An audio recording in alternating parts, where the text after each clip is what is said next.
Hello all, in this video I'm making a 4-way hook and ring toss game for my sister and her family. If you haven't seen a hook and ring toss game before, they're normally made for 2 players. Each player swings a ring on a string in an attempt to land it on a hook attached to a post. When they succeed, they move a token 1 space on a token board, and when they get the token off the board on the other player's side, they win. There's a lot of different ways you can set up and play a 4-way version of this game, but my girlfriend and I decided instead of having 1 or multiple token boards that we would have 4 tokens that are moved across the top and are stabilized by magnets. This would allow 2 to 4 players playing individually or as teams. To start the process, I'm making a bunch of cuts on the table saw for a cross-lap joint to make a cross, which will be the top of the game. It's probably not all that entertaining to watch anyway, but the video for the remaining cuts somehow got corrupted, so we'll move straight into the glue up. It's worth noting though that there is a foolproof way to make this kind of a joint, which I forgot to utilize. I'll leave a link to a Stumpy Nubs video in the description so you can check that out on your own. Now, I know you can buy these kinds of games on Amazon, but I like to make unique functional art with my woodworking. So I've actually made a few of the standard 2-way hook and ring toss games, and the way that I make mine unique is to use pretty woods, make them a lot more robust, and to utilize manzanita branches as the post, which adds a lot of character.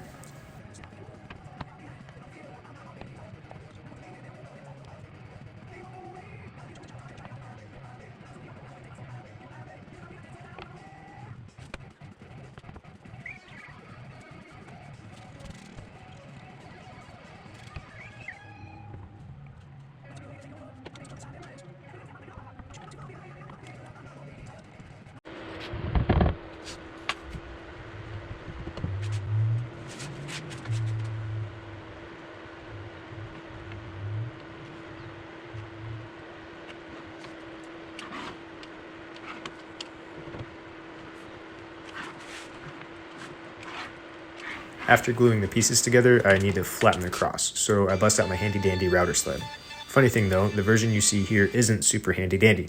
The original version of this sled had smaller rails for the router to sit on, so I had added those pieces of wood on top of the router base to keep the router nice and flat without tipping. Well, after I upgraded the rails, I adjusted the wood guides to fit. However, I apparently didn't adjust them as well as I thought because I had been getting weird results and couldn't figure out why until after recording this video. I realized that the guides weren't balanced on the rails, meaning the router bit wasn't always at a consistent depth.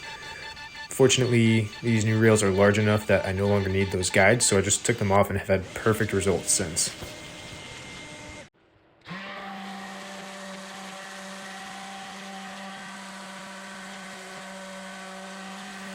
I'm making this a 4-way hook and ring toss instead of a 2-way because my sister has a gaggle of stepdaughters who really seem to enjoy the last game I brought to a family gathering.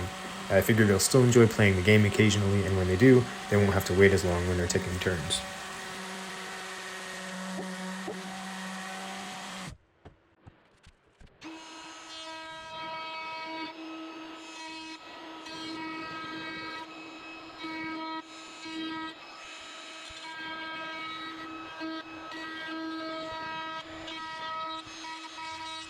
What I'm doing here is just putting a small roundover on both sides of the cross. I realized later that I really should have done this prior to making the cuts for the cross lap because the router bit can't reach the corners, so next I need to manually round over the corners. I also realized that I should have done the majority of the sanding of the edges prior to the glue up because now I have to sand the edges by hand, and I always find sanding in corners to be a major pain.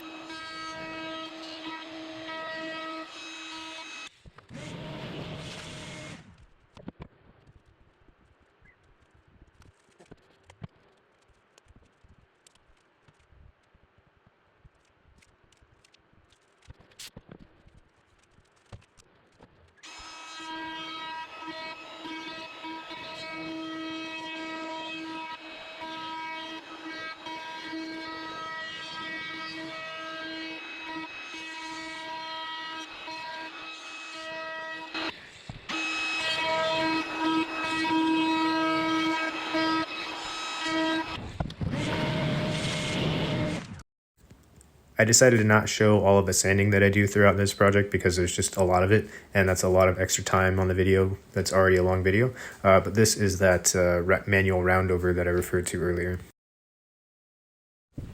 Next up is drilling the holes for the magnets. The layout we decided on for the game is 4 magnets on each arm of the cross and a circle of 8 in the middle. This way nobody has to fight over the center space. I wanted the ring of magnets in the center to appear as a solid ring rather than 8 individual spaces, so I utilized a router bit with a bushing to ride against a couple circle templates. The idea was to use a female circle template to center the male circle template in the middle and then place a larger female circle template around that. This is because the female circle templates have little marks you can use to line up their centers. However, after getting it all set up, it was visibly off, so I still needed to make a bunch of measurements and small adjustments, which I did off camera. I'm not positive the ring is perfectly centered, but it looks like it to me and also appears to be concentric, so it's good enough. You might be wondering how I plan to place the magnets without individual holes to house them. Well, that comes after routering the circle. I did a bunch of math so I would know that the circle groove would be large enough to house the magnets, but I didn't want to risk drilling the holes first in the event that my math was slightly off or some unfortunate, unpredictable thing caused those holes to be outside of the ring, so I simply redrew my lines in the groove and drilled after the fact.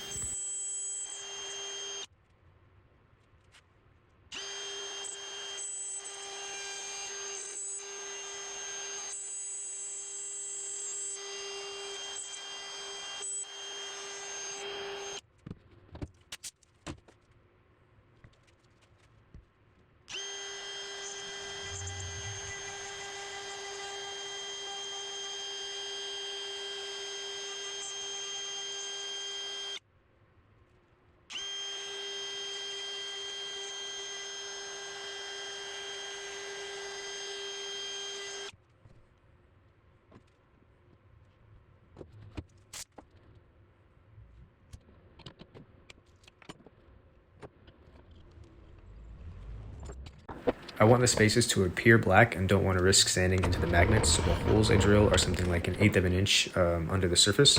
This way I can pour black epoxy over the top. I normally use black CA glue for this, but because there are a lot of holes plus the ring groove, I opted for epoxy this time.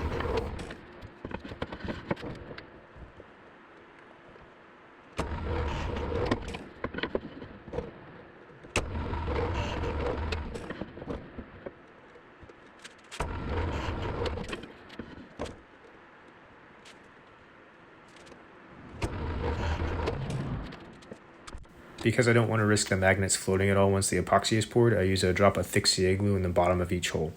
Also, the holes in the center are so close together that without the CA glue, one little nudge could cause them all to break free from their holes and clang together. I know this because I did a dry run and it was very difficult to get them all in place in the center without glue.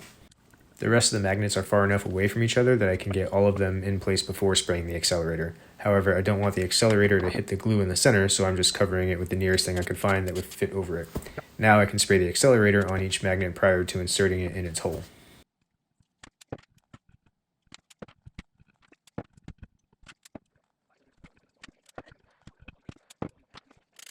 Finally, it's epoxy time. The first step to pouring epoxy in a small space is to mix together way too much, which is what I did. I mixed a total of 3 tablespoons and might have used 1. As you can see, I'm using a plastic syringe to cleanly pour the epoxy. That part's pretty straightforward.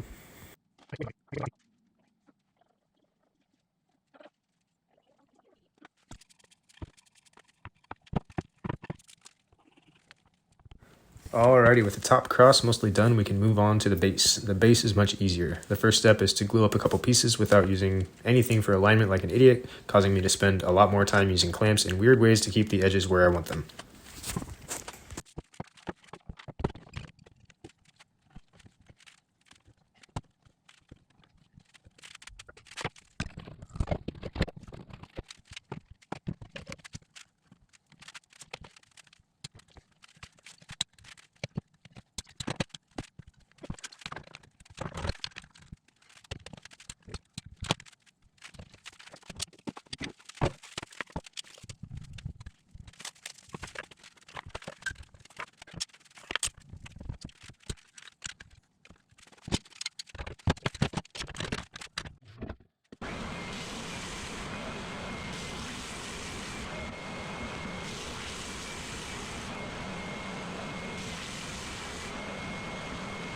I don't remember exactly why I cleaned up the edges with just the oscillating belt sander and not the table saw, but that's what I'm doing here. Also, it seems that I forgot to record this, but with the edges cleaned up, I hacked a sliver off of each end with the miter saw. I seem to have also not recorded the round over on top of the base. So with the base done, we can move on to the post, which is what makes making these games tricky.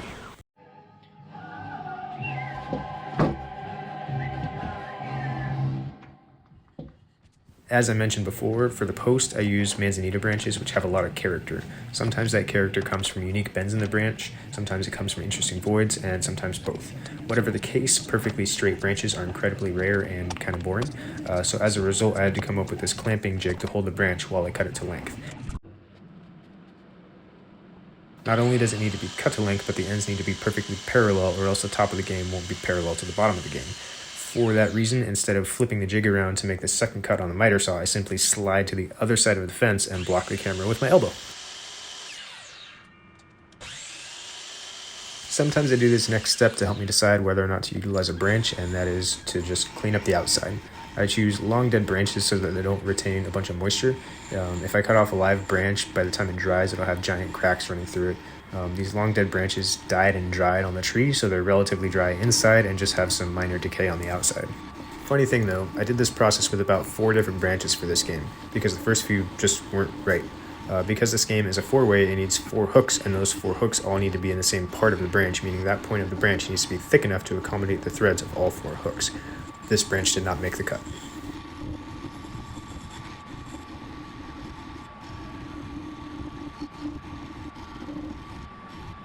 The final component of the game is the tokens. We need 4 tokens, but I'm just going to show the process for 2 because we're making 2 different shapes. The first step is to get some manzanita down to a bit bigger than the size of the tokens, make the ends parallel, and then drill a hole on one side so I can mount it on the lathe with a screw chuck.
With this long piece now cylindrical, I can cut it in half and get 2 tokens out of it.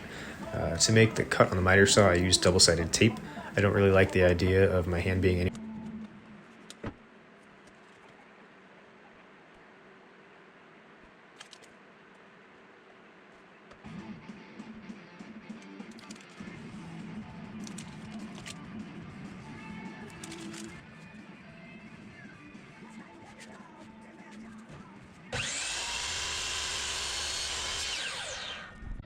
For the 2 different shapes, I decided to make them loosely resemble a pawn and a rook from my Battlefield chess sets.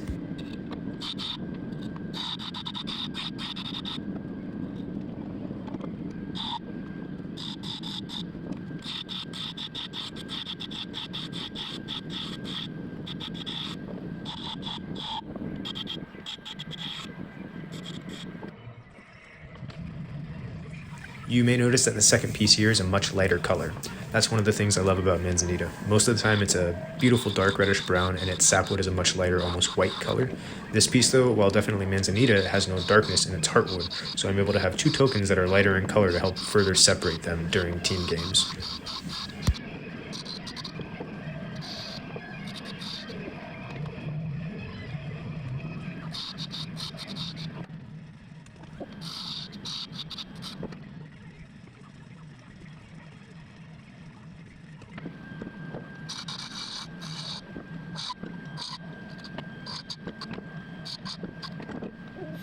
Not too long ago, I made myself a lathe replicator to help reduce the amount of time it takes to make chess pieces.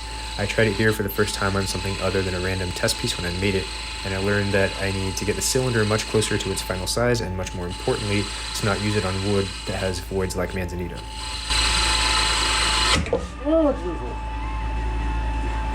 And that's why. I exposed a void which allowed me to accidentally push the chisel deep enough that it caught on the wood instead of cutting the wood. It was a very scary moment and it destroyed that token. This setup is the best way I could come up with to align the top cross with the base.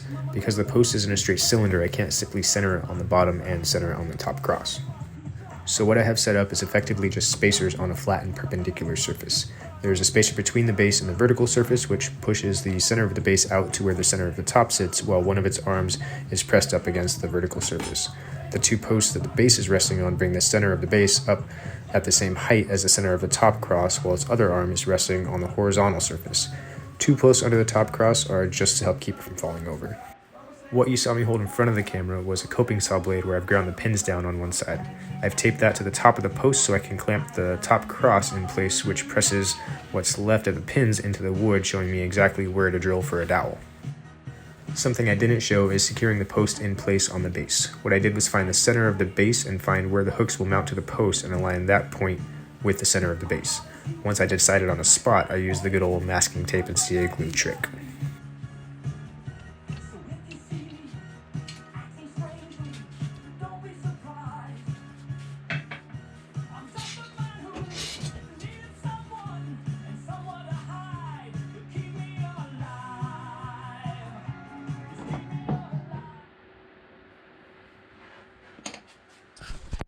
With the post still in place, I drilled a pilot hole for a screw through the base into the post. I like to use a long screw for this in addition to wood glue so I don't have to stress so much over clamping the top to the post and the post to the base.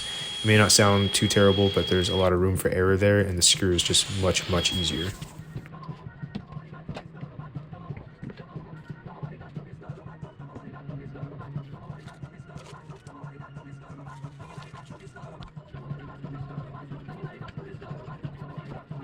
After drilling the pilot hole, I come back with a larger bit on the underside of the base to drill a hole that I'll later plug with a plug from an offcut of the same wood.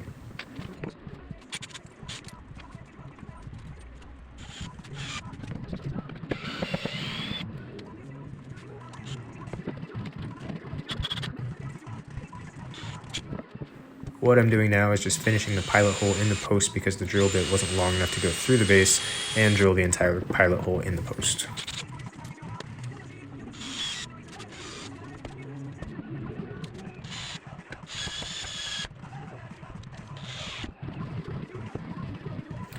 Now I'm drilling out that plug I referred to. This is the first time I've used the plug cutting drill bit, so I made a critical error. I used the size that matches the hole I drilled, meaning the larger end of the tapered plug doesn't fit tightly into the hole, and it's the largest of the plug cutting bits.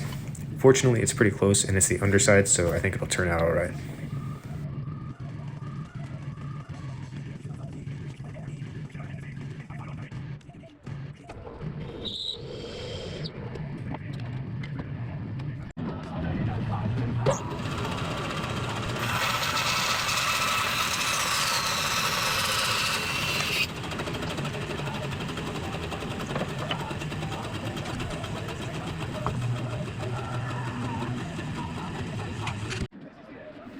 The next step is one of the last stressful steps, and that is drilling the holes in the top cross on the top of the post to accept a dowel.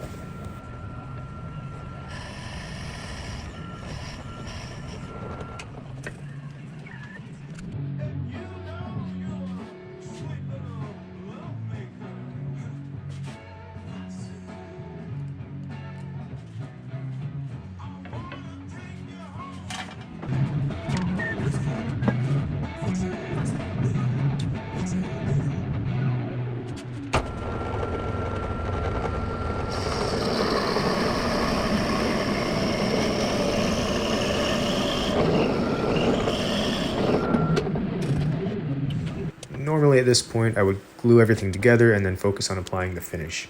However, I've struggled with sanding between coats in the past because of the post, so what I decided to do this time was apply all of the finish first and then do the glue up after. In order to do this, I need to make sure to leave bare wood for the glue to adhere to, so I'm laying down masking tape, tracing the post, and then cutting away the excess. When I cut away the excess, I make sure to cut inside the lines I traced. This leaves me with a layer of masking tape where the post will be that I can peel off after applying finish in order to re-expose that raw wood for the glue. What you see me doing with the square is confirming that the base is perpendicular to both surfaces so that the top of the post is actually in the correct position. I'm not really smart enough to explain it more than that, but I do know that the less square it is, the less centered the top cross will be to the base.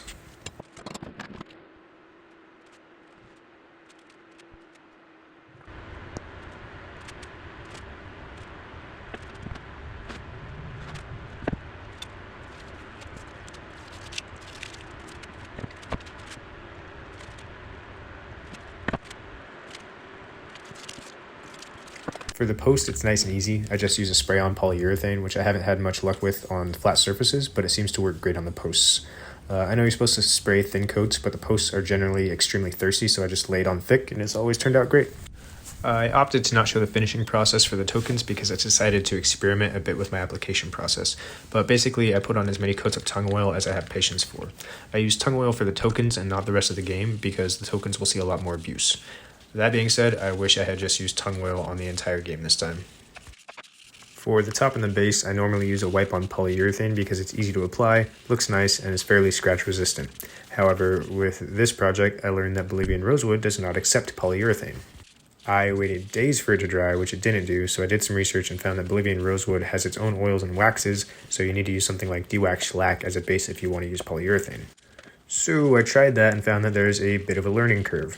After a lot of trial and error, I eventually just landed on boiled linseed oil. This doesn't offer a ton of protection, but it'll have to do. Had I used tung oil from the beginning, I probably could have finished in the same amount of time and ended up with a much more durable finish.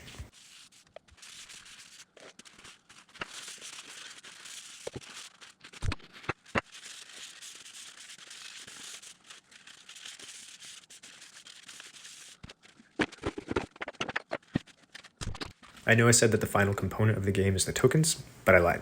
The final component is the hooks and the rings. I like everything to have a consistent black color, so I paint everything black, which is as easy as it sounds.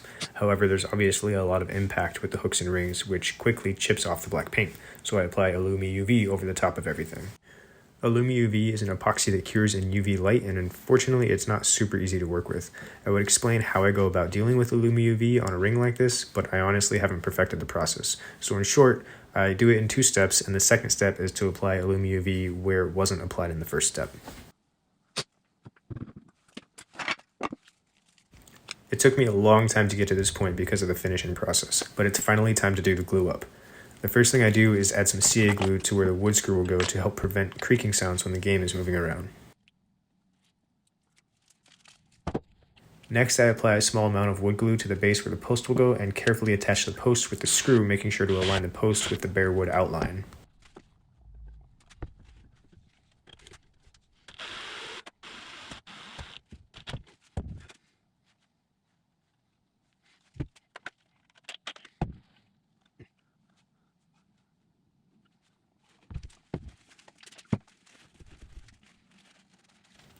Attaching the top is pretty much the same story. Get an appropriate amount of glue on the dowel and in the appropriate spots on the surfaces, then very carefully clamp it all together.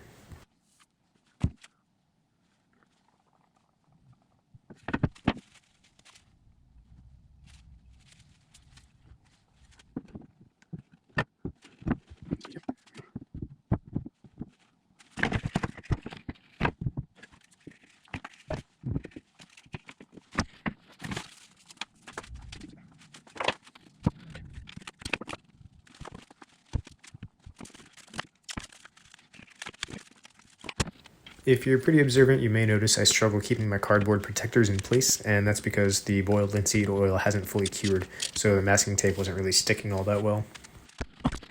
In order to drill the holes for the hooks, I use the same spacers plus a nice flat board on the drill press to drill holes that are nice and parallel to the base. This isn't absolutely perfect, but it's close enough, and I don't really know how to do it better.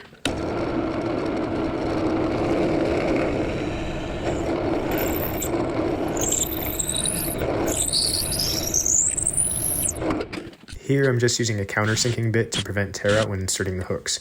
This doesn't seem like an obvious thing to do, but because of the texture left by the wire wheel, inserting the hooks without the countersinking will usually tear off a little chunk of wood.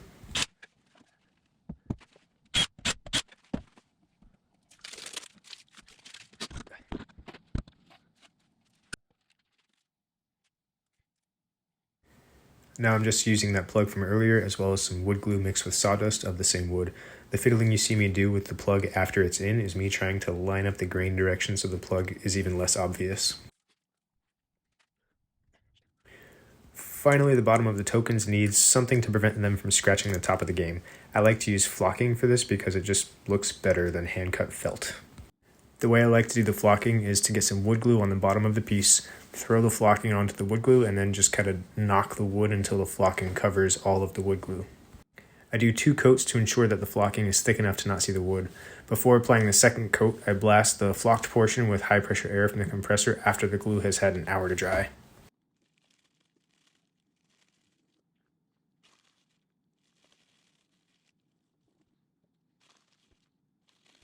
Alright, this is the final product. I'm pretty happy with how this turned out, and I hope my sister's family will be as well. Thank you for watching, and don't hesitate to leave any comments.